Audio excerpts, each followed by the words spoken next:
I was sitting in a quiet nursing home on the outskirts of Kyoto late last year, watching an elderly woman named Mrs. Sato interact with her assistant. It wasn't a nurse, but a sleek white mechanical arm that helped her reach for her tea with rhythmic precision. She patted the cold metal with a genuine smile, telling me she felt relieved.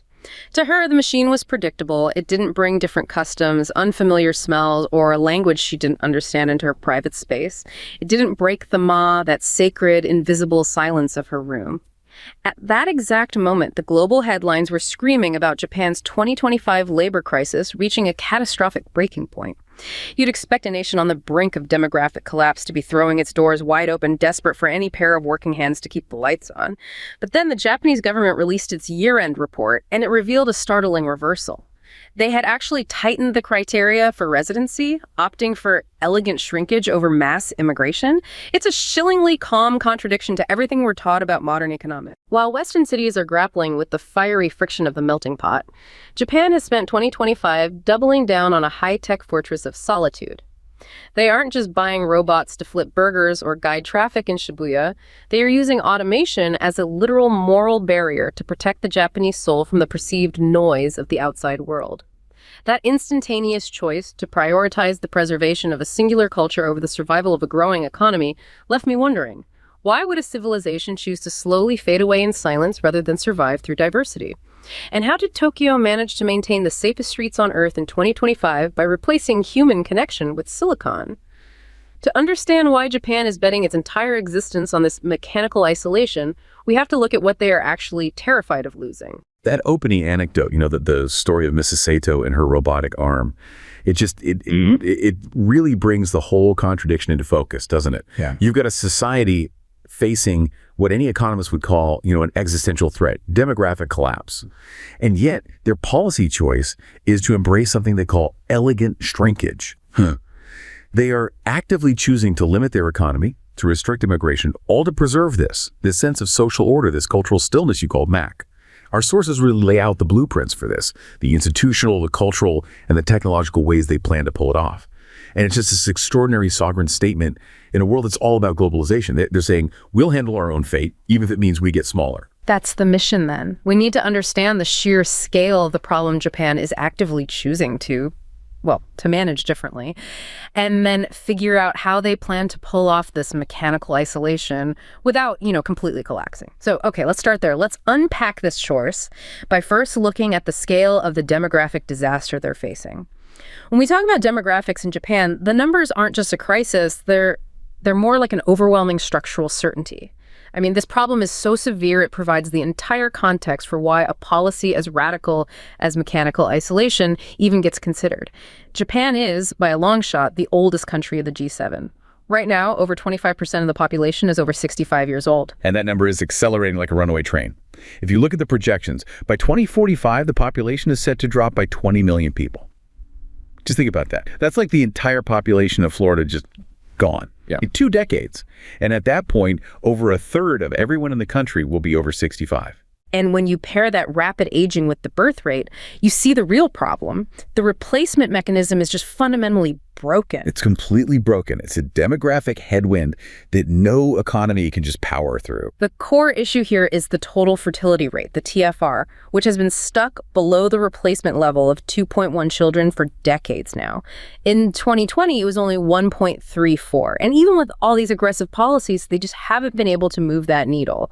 This leads to 2 huge cascading problems. First, the fiscal strain on public services, and second, maybe more immediate, a critical labor vacuum. Precisely.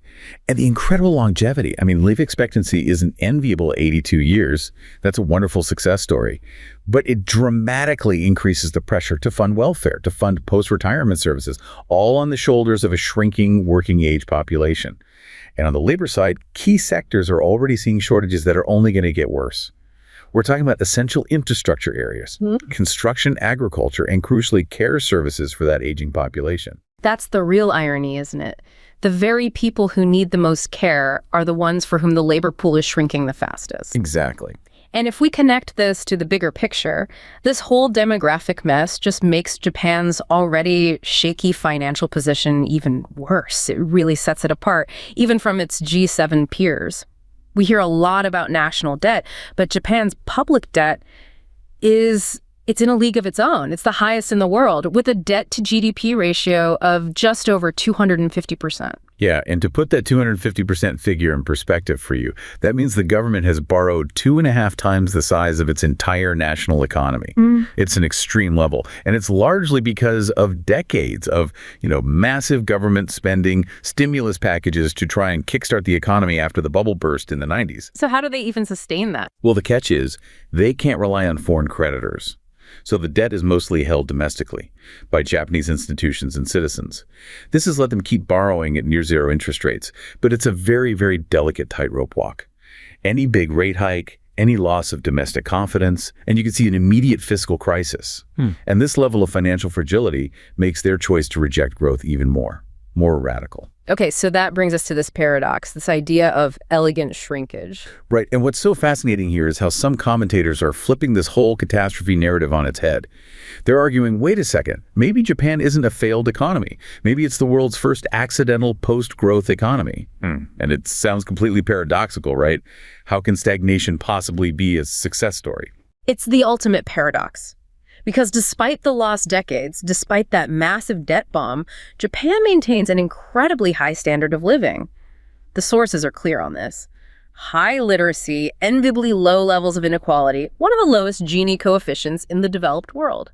And that impressive 82-year life expectancy. And of course, the Shinkansen trains still run precisely to the second. So if the job of a state is to keep its citizens employed, safe, comfortable, and living longer, Japan isn't doing a terrible job of it. And this is where the math really shifts your perspective. The argument is that if you stop looking at total gross domestic product and start looking at GDP per head, the picture changes completely. Because the population is shrinking so fast, the annual GDP per head growth rate between 2001 and 2010 was actually around plus 0.8%. And that's strikingly similar to the U.S. rate during the same period. Exactly.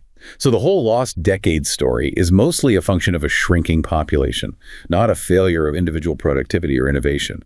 The pie is getting smaller, but everyone's slice is staying about the same size, or maybe even getting a tiny bit bigger. So that leads to this fundamental question, right? If the country is shrinking, but the average person is getting a little wealthier and living longer in a safe, orderly place, does that just redefine what success means in the 21st century? That's the question. Professor Norihiro Kato suggested that Japanese youth culture was already sort of anticipating this shift, downsizing their ambitions, embracing a more measured approach to consumerism.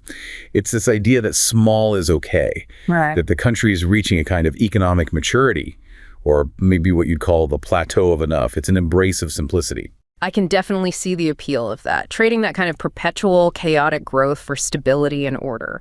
But the hard truth is still there. Is this really a plateau of enough, a conscious cultural choice for a graceful decline?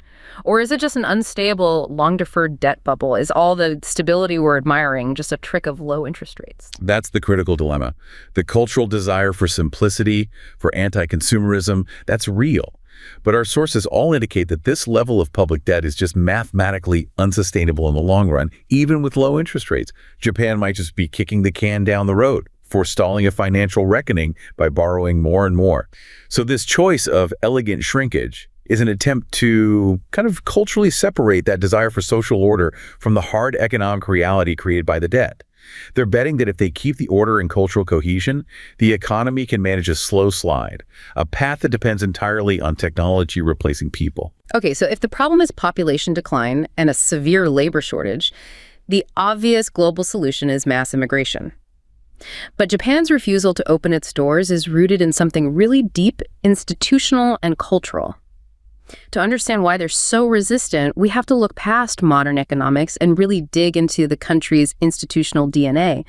This is where a framework like historical institutionalism is so useful. It's the perfect starting point. So for you listening, historical institutionalism is this idea that past decisions create a kind of structural bias, a path dependency that really constrains future choices. Once a society makes a big choice at a critical juncture, it tends to get stuck on that path, even if that path becomes, less than optimal later on. So what was that critical juncture for Japan? Well, unlike Europe, Japan had a strong post-war baby boom, and at the same time, a huge internal labor mobilization. You had workers moving directly and very quickly from farms into the high-demand factories during the economic miracle of the 50s and 60s. They basically had a domestic solution to their labor shortage. Which means they never had that moment of pressure that forced Europe to look outside its borders for survival. Precisely. You contrast this with post-World War II Europe. Germany, for example, was devastated and had an immediate labor vacuum. This meant they had to create the Gastarbeiter, the guest worker program, starting with Italy in 1955 and then Turkey in 1961. France relied heavily on labor from its former colonies. Those decisions created a fundamental path toward integration and multiculturalism, no matter how bumpy that road has been. Japan, having solved its labor needs from within, just never built that guest worker tradition or the institutional infrastructure to manage a large foreign population. And this aversion, it goes back even further than World War II, which really speaks to that deep cultural DNA you mentioned. Oh, much further.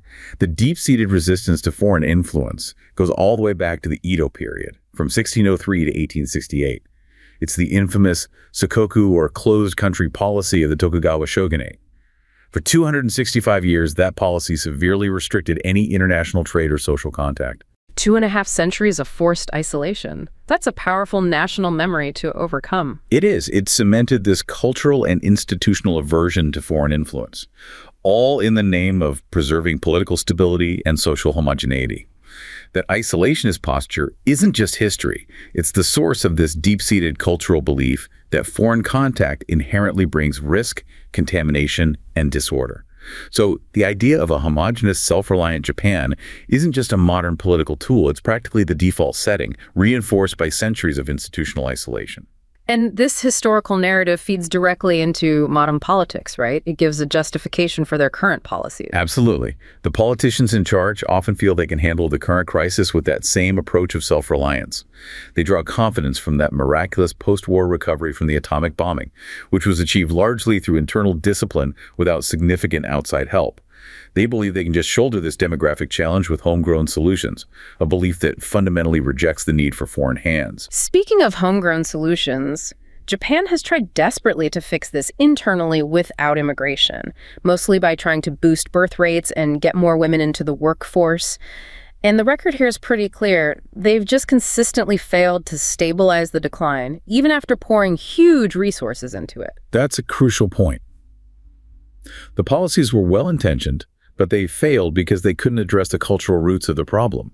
You had policies like the Angel Plan in 1994 and later updates, all aimed at boosting the birth rate by making it cheaper to have kids.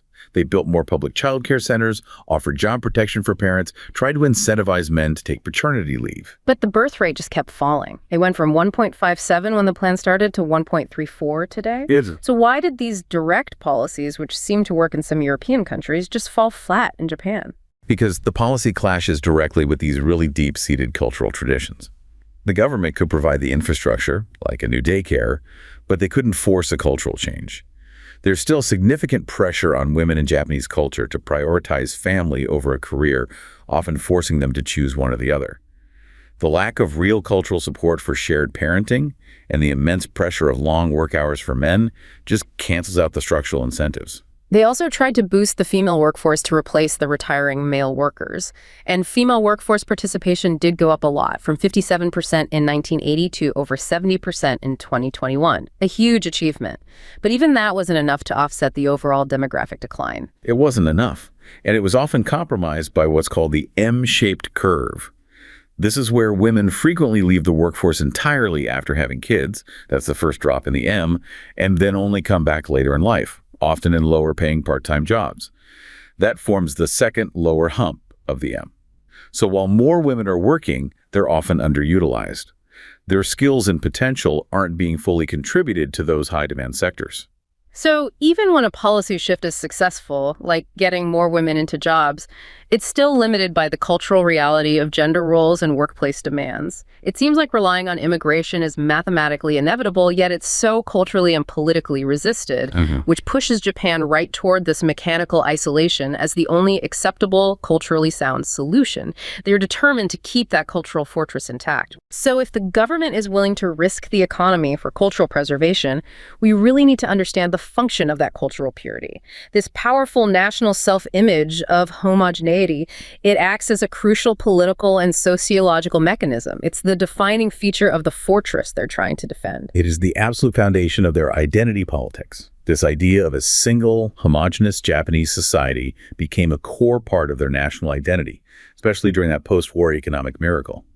And this narrative strengthens the resistance to foreign influences, making an anti-immigration stance not just palatable, but often politically popular. And that's where you see the political usefulness of this concept. The elites frequently bring up cultural purity to mobilize support and maintain cohesion. It serves a dual purpose. It rallies the base, and it deflects criticism over economic problems or labor shortages that immigration might solve. If you define the problem as the risk of foreign influence, you don't have to overhaul your domestic labor system, you just build the wall higher. But we have to step back and critique this illusion of homogeneity. This idea of monolithic ethnic purity is, at its core, a political construction. It's a foundational myth that enables these restrictive policies. Historical evidence shows ancient Japan had all sorts of ethnic groups, with significant immigration from China and Korea up to the 9th century. And even today, there is severe, often generations-long marginalization and discrimination against groups like the Zainichi Koreans and Chinese residents. These groups are often denied full citizenship despite their families living in Japan for generations. So the homogeneity thesis is less a description of reality and more an aspiration that's used to justify policies of exclusion. And one of the biggest benefits Japan points to for this cultural cohesion is the incredibly high social order. For Western criminologists, Japan is a true paradox because crime actually decreased or stabilized between 1952 and 1990. This had completely defied the prevailing Western theories, which said modernization, urbanization, and rapid economic change should cause a crime explosion. It's a really compelling counter-narrative. For decades, the dominant Western idea was that things like poverty, income inequality, urban sprawl, those are what drive crime rates. Japan, though, went through massive urbanization and industrialization without the crime wave we saw in the US or the UK. This leads a lot of scholars to conclude that cultural values play a much stronger, more functional role in preventing crime there than purely structural factors. And you see this role play out in these specific, almost hyper-polite cultural habits every single day. You mentioned the extreme apology culture. The apology culture is a perfect example of this ingrained preemptive defensiveness and consideration for others. You're apologized to for being kept waiting, even when there was no line. If you step on someone's foot, they apologize to you. This inherent consideration just minimizes social friction and makes antisocial behavior socially unviable. Or think about the public health context, the widespread use of surgical masks, even way before COVID. For a long time, the main reason was not to protect yourself, but to stop others from getting your cold. Or the umbrella example. You put a plastic cover over your wet umbrella before you walk into a shop. Not because there's a law, but because you feel responsible for keeping the floor dry for the next person. These are tiny acts of embedded social responsibility that just stack up to create massive social order. And this functional mechanism for order really lies in the group society structure. Japan is fundamentally a collectivistic, group-oriented society. The concept of kaisha, which literally means company, but extends to this broader sense of the community group, is all important. This means that individuals are policed primarily by themselves, or rather by the fear of the community's judgment, that ever-present watching eye. So crime isn't just breaking a law, it's a failure of your group. Exactly. Crime is seen as a deliberate choice and a severe confrontation with the community. It's deterred by this homogeneous system of norms and guidelines that surrounds every citizen, implanting the same message of defensiveness and responsibility. This reliance on internalized cultural norms makes Japan far less dependent on formal control, which is the exact kind of order they're trying to protect with elegant shrinkage. The machine is predictable, it's quiet, it maintains the mass, unlike the perceived noise of mass immigration. But that low crime rate narrative, it needs some deep scrutiny. We have to ask, is this cultural order bought at a price? Our sources suggest that while visible crime like murder or large-scale theft might be genuinely low, the overall picture is heavily influenced by systemic factors in reporting injustice. These factors might be masking the reality of certain crimes, especially the ones that happen behind closed doors. That is a crucial counterpoint. There is significant evidence that certain crimes, specifically rape, domestic abuse, child abuse, and even petty theft, are massively underreported. This is partly due to that cultural expectation of shikataganai, the idea of it can't be helped or don't get involved, but it's also driven by the institutional process victims are put through. The details there are pretty jarring, especially about how sexual assault victims are treated. Sources indicate that rape victims have been subjected to highly accusatory questions, held for hours for questioning, forced to have photos of their bodies taken, and sometimes they're just outright encouraged not to report the crime at all. If the police don't see immediate signs of physical trauma, they might just assert that no crime happened, putting the burden on the victim to convince them to even file a report. And this systemic pressure creates a vicious cycle. Victims know the police response will be traumatic, so they don't report. That reinforces the low official crime stats, which then justifies the state's position on its exceptional social order. And this institutional reluctance isn't just about how victims are treated. We saw a major concrete scandal in Osaka, where police failed to report a shocking 81,000 crimes between 2008 and 2012. This suggests there was an institutional directive or at least internal pressure not to log crimes that might mess up the police statistics, all to reinforce that state-sanctioned image of low crime. And beyond the reporting bias, the criminal justice system itself plays a role in maintaining this appearance of order through a huge amount of state control and, frankly, fear. It does. The police in Japan have immense power. They can legally hold a suspect for up to 23 days without a charge. 23 days. That's a staggering amount of state power that sits in complete opposition to many Western legal norms. And that long detention period is mainly used to secure confessions, which supports this idea that suspects are often treated as guilty until proven guilty, especially before a trial. That intense environment of fear and control is a powerful deterrent against challenging the norms or engaging in open dissent. And yet, even with this powerful cultural and legal framework, cultural morality isn't always enough to hold the line. When the structural conditions fail, the system shows its limits and crime goes up. Exactly. We see the limits of this cultural control during two key periods in Japanese history. First, crime rates surged during the post-war chaos between 1945 and 1952, when the social structure was shattered and resources were scarce. But more recently, they surged again during the post-bubble period between 1990 and 2003. This later increase was clearly linked to a serious economic recession, rising unemployment, which hit 5.4% in 2002, and the weakening of the lifetime employment system. That's a fascinating finding. It shows that the cultural and moral framework provides a very high threshold against crime, but when people are put in survival-driven material conditions, when the structural economy fails them, moral attitudes alone are not a sufficient breakwater. The rise in crimes like larceny and violent offenses in the 90s confirms that structural changes, an increase in westernized economic instability, can and do undermine cultural stability. And this realization leads them directly to their technological solution. It does. This brings us right back to the core choice.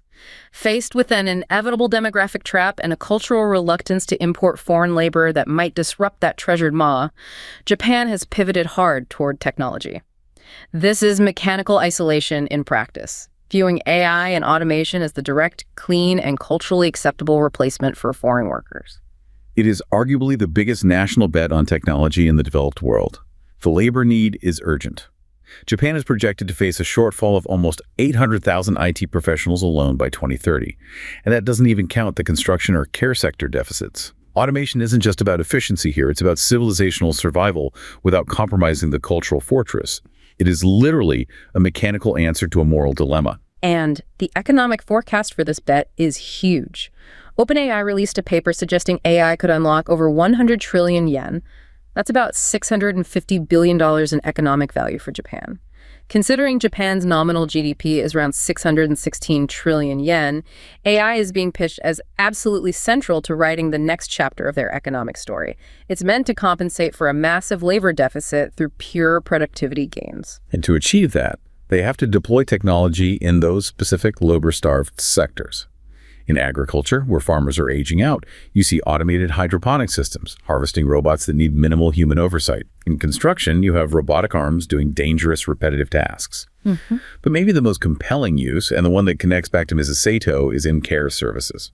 Tell us more about those specific applications in care, because that's where the idea of the machine preserving the ma is most poignant. Well, they're deploying all sorts of specialized systems. You see, robotic exoskeletons designed to help elderly people with mobility, or to help care workers lift patients without injuring themselves. There are companion bots, like Pero, the therapeutic robotic seal, used to provide comfort and reduce loneliness without introducing the noise or potential cultural friction of a foreign caregiver. These machines provide predictable, quiet assistance. For many Japanese policymakers, the goal is to make foreign labor economically unnecessary by making automation culturally preferable. It's the only acceptable way forward for them. They want to coax these historically risk-averse Japanese companies to adopt AI without scaring them off. They recognize it's crucial for solving productivity and labor problems without ever having to touch the politically toxic issue of immigration. Right. This technological solution has then required an entirely new regulatory framework, which is where Japan shows its unique cultural fingerprint again.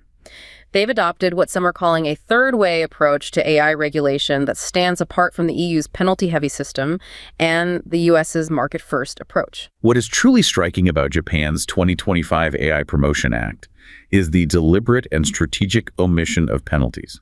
There's no punishment for non-compliance written into the law itself.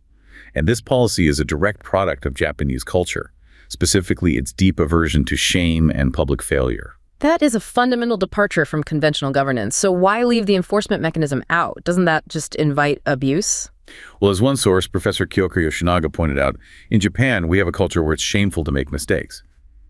Japanese companies would not try to innovate or adopt AI if we had hard, penalty-ridden laws from the beginning.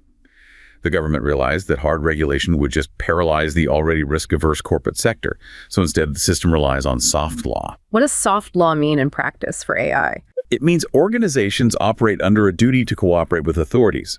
There are guidelines and principles they should respect about data use, transparency, safety.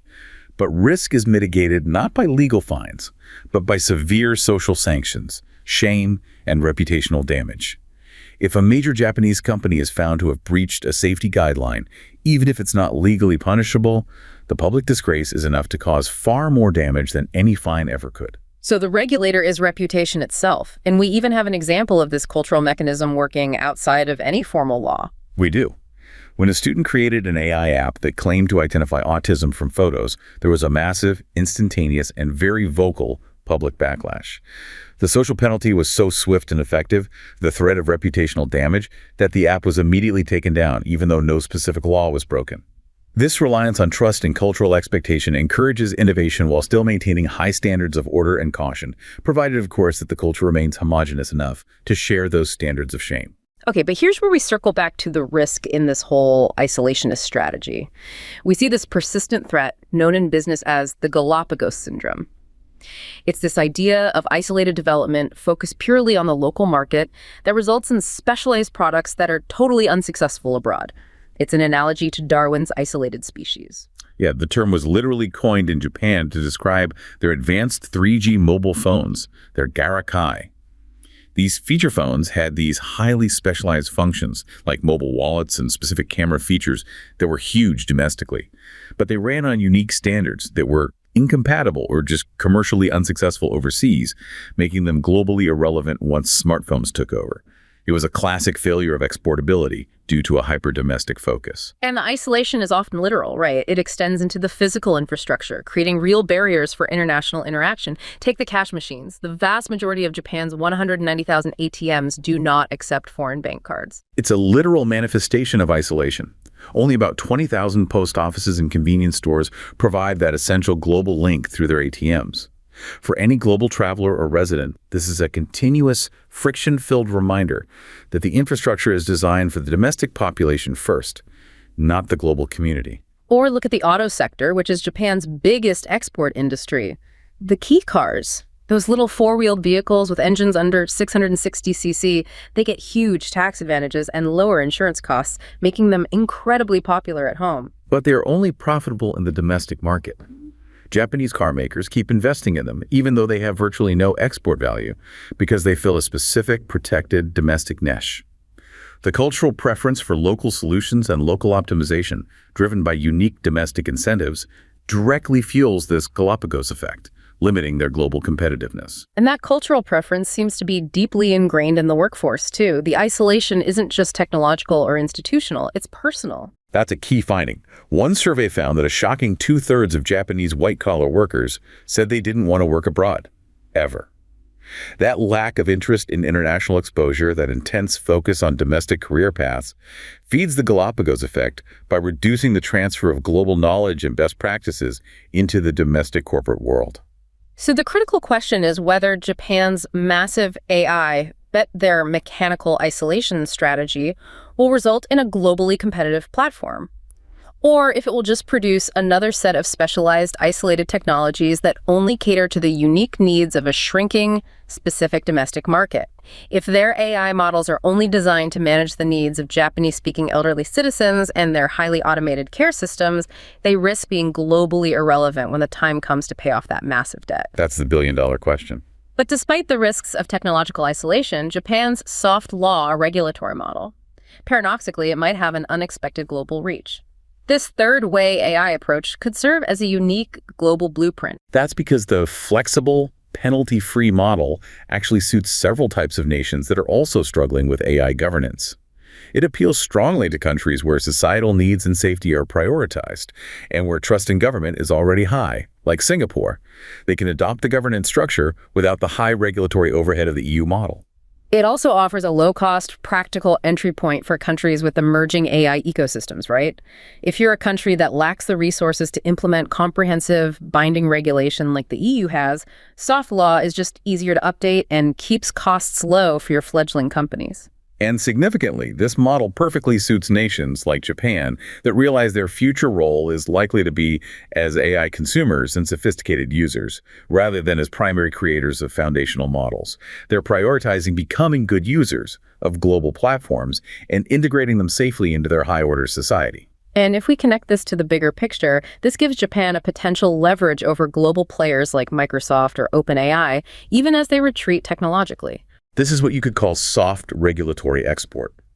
If international firms want to capitalize on that massive estimated economic opportunity in the Japanese market, that 100 trillion yen potential, they have to conform to the high cultural expectations set by Japan's soft law.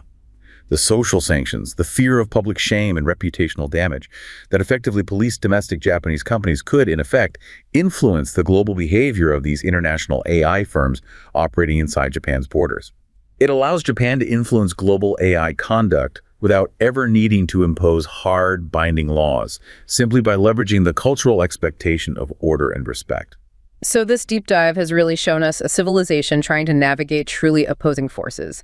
Let's just synthesize the core components of Japan's choice to define its future success not by growth, but by quiet preservation. The contradiction is just stark and persistent. You have severe economic pressure from high debt and population collapse being deliberately countered by a restrictive policy choice, a rejection of mass immigration. They're choosing culture over GDP growth. And the justification for this resistance is rooted deeply in identity politics and historical institutionalism. It's about prioritizing the maintenance of high social order, that quiet ma, and cultural homogeneity to avoid the noise and social fragmentation seen in many Western societies. And the practical means to execute this defense is the strategic substitution of human labor with domestically focused AI and automation, the mechanical isolation. This technology is then governed by a uniquely Japanese, trust-based soft law, which prioritizes social sanction over legal penalty. The convergence of all these things, isolation as history, cultural cohesion, and technological defense, that defines the strategy of elegant shrinkage. It is a coherent, if radical, national strategy. Japan's massive bet on mechanical isolation is a profound civilization attempting to redefine success in the 21st century. They are consciously choosing cultural integrity and predictable order over the liberal perpetual growth model. They are accepting the potential economic consequences in order to protect what they define as their national soul and their unique way of life. It's a powerful, sovereign statement against the global pressure for mandatory diversity and endless economic expansion. Despite the immense global pressure to conform to Western expectations, to embrace mass migration as the solution to demographic decline and to pursue GDP growth above all else, Japan is undertaking a uniquely sovereign experiment. Their gamble is that civilizational success can be measured not by the size of the population or the rate of GDP expansion, but by the quiet, orderly maintenance of its unique cultural identity and way of life. It is a bold defiance of the global status quo. Thank you for sharing your sources and participating in this deep dive into Japan's profound socioeconomic experiment. And thank you for providing the material. Analyzing the deep connections between historical culture, reactive policy, and the push for technological innovation provides invaluable insight into observing global trends that often seem irrational on the surface.